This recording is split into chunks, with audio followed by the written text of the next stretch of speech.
it's interesting, isn't it? So when you have this, the conference, the summit, the yearly mentoring conference, whatever, the brain still works conventional. So I'm excited. I'm kind of feeling like I'm in a big room. I kind of, the willingness to stand up and then to script. But we are just one-to-one. I'm all alone in this room, as you are. So it's, in a way, we are in a big crowd, but it's just one-to-one. Whoever speaks on screen, just next to you. So we should decide when to, okay.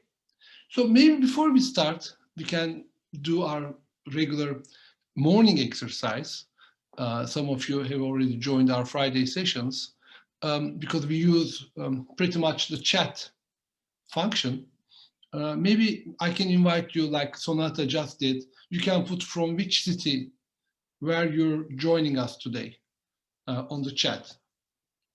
Aya from Japan. Aya, tell us which city in Japan?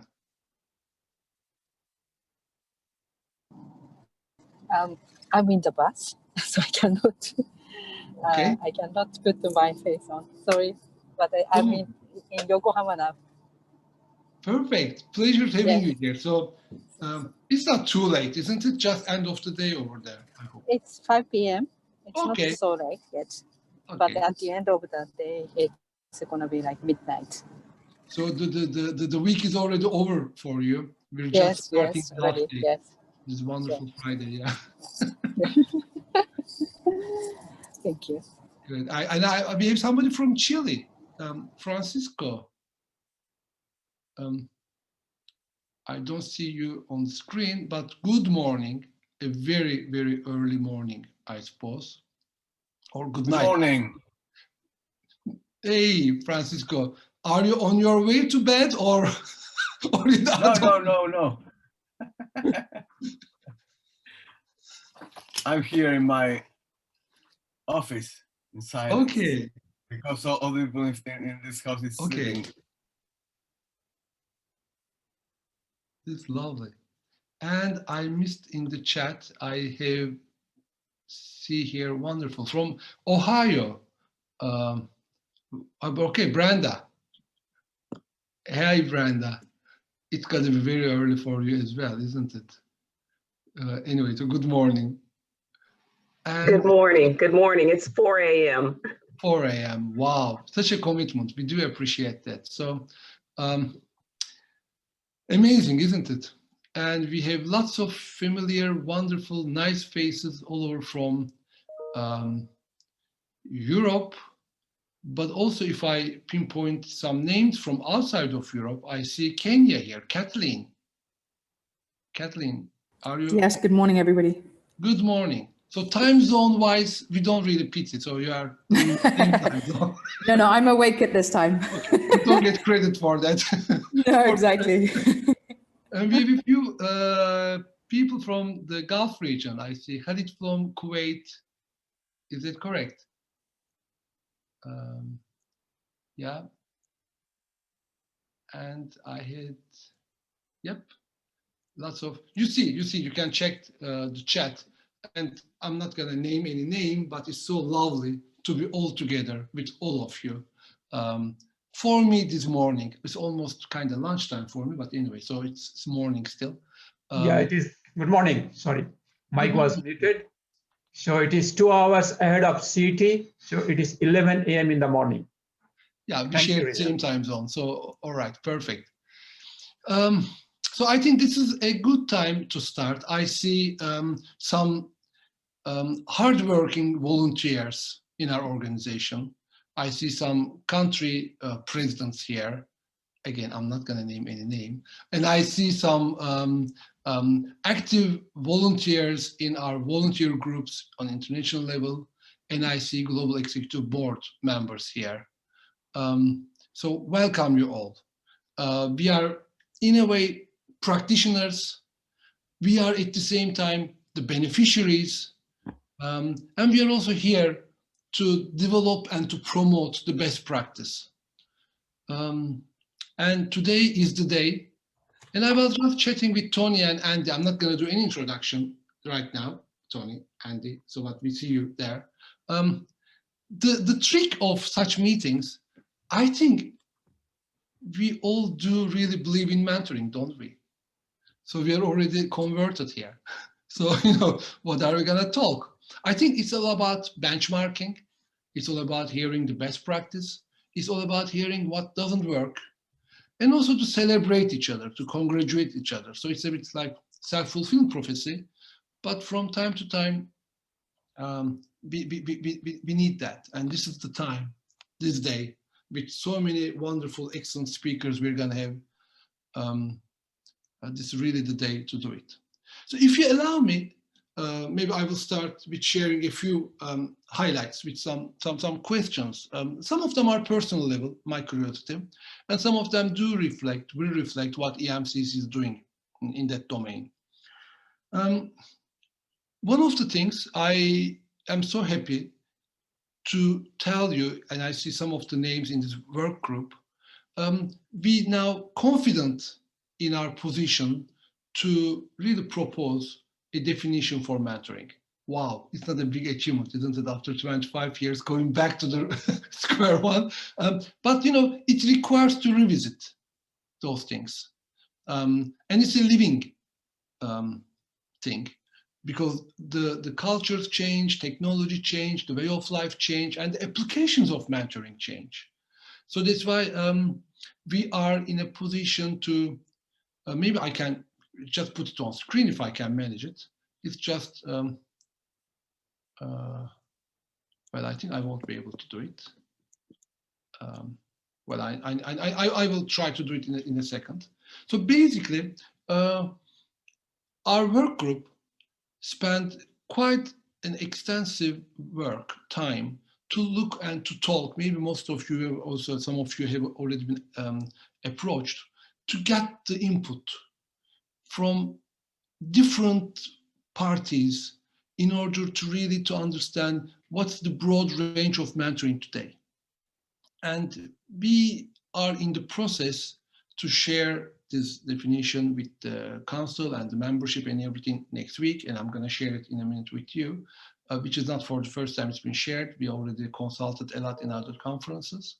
But going forward, we're also going to initiate a new research about, then what about the capacity of mentoring, the competency framework, or other skills, or what we already have a solid background on this. Our current competence framework covers coaching and mentoring. Our accreditation offering is there, but is there anything else we're missing? So we are actively looking into those areas. And I think somebody should do it. And here we are, because, some questions I notice, especially in the coaching world, not EMCC, whenever the coaches are kind of feeling the urge to give any advice, they say, hey, stop, now I'm going to do mentoring. But we all know mentoring is not giving advice. I'm talking about developmental mentoring, of course. But I hear that so much. And what can we do about it? And second thing, we're talking about contextual wisdom, don't we? So we're talking about the mentor who has some sort of a contextual wisdom to make it available for the benefit for the development of the mentee. But if we are going through a pandemic like we do now, who has this contextual wisdom to live through this pandemic? There are some technological advances, there are new ways of life and doing things. Can we really find the contextual wisdom specific to everything?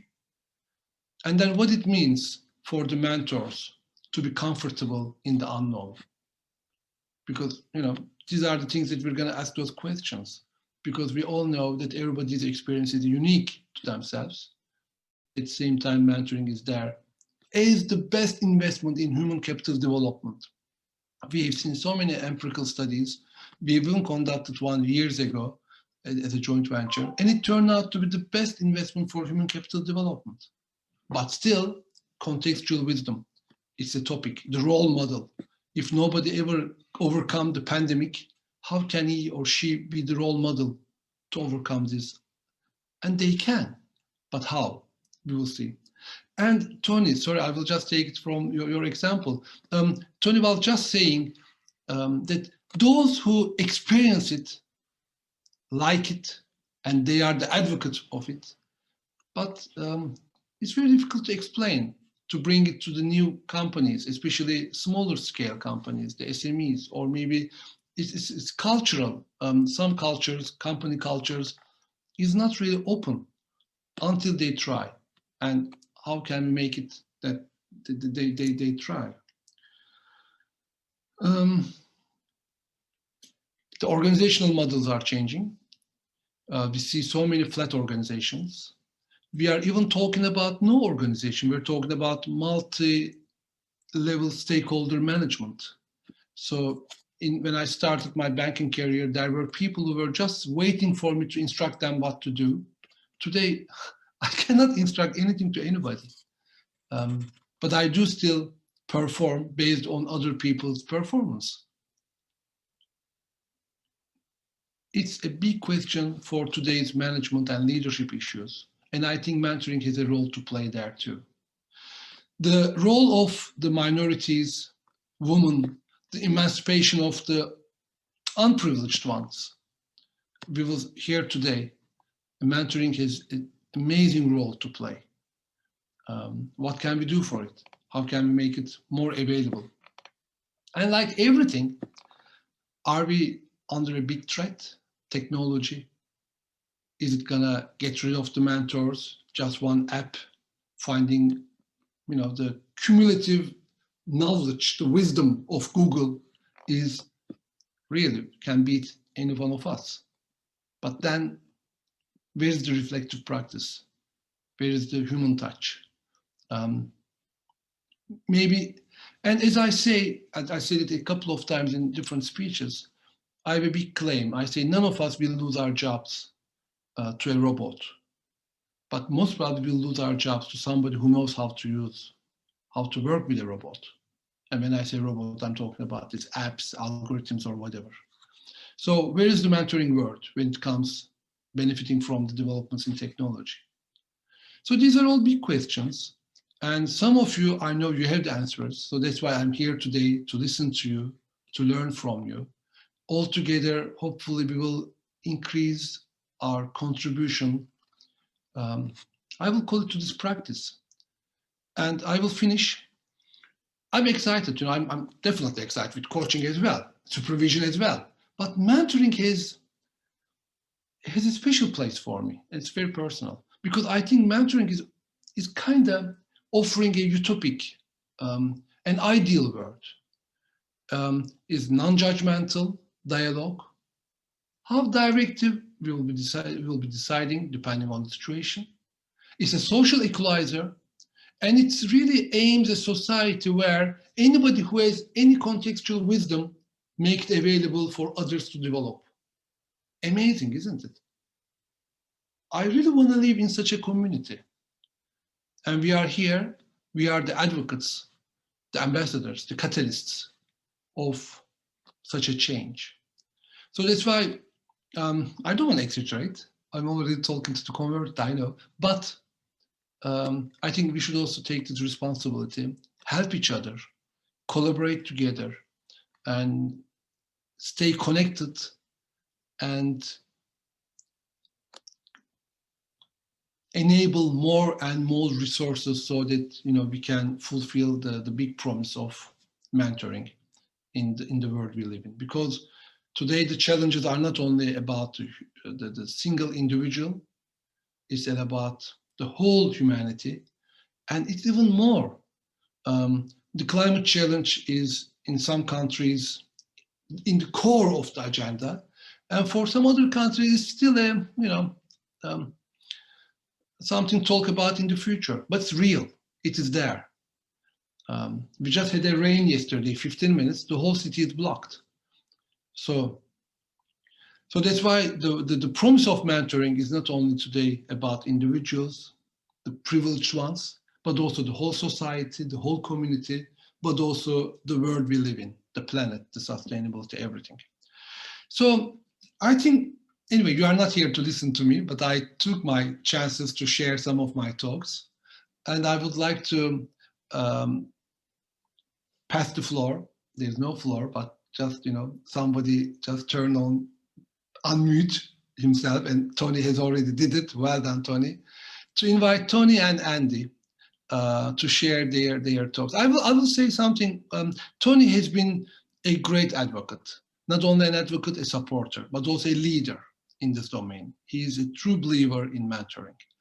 I remember talking to him maybe 10 years ago, I don't know, about his vision about how to stop the immigration to Europe by creating mentoring programs in the peripheral countries. And then he was with us in our first conference in Barcelona. And we have been chasing Andy to bring him here. Without success, he's a busy man. He's an important man, okay? But here we are, thanks to, I shouldn't say this, but COVID, on screen, on Zoom, we have the privilege to have both Tony and Andy together. So welcome, and here we are, ready to listen to you. Thank you.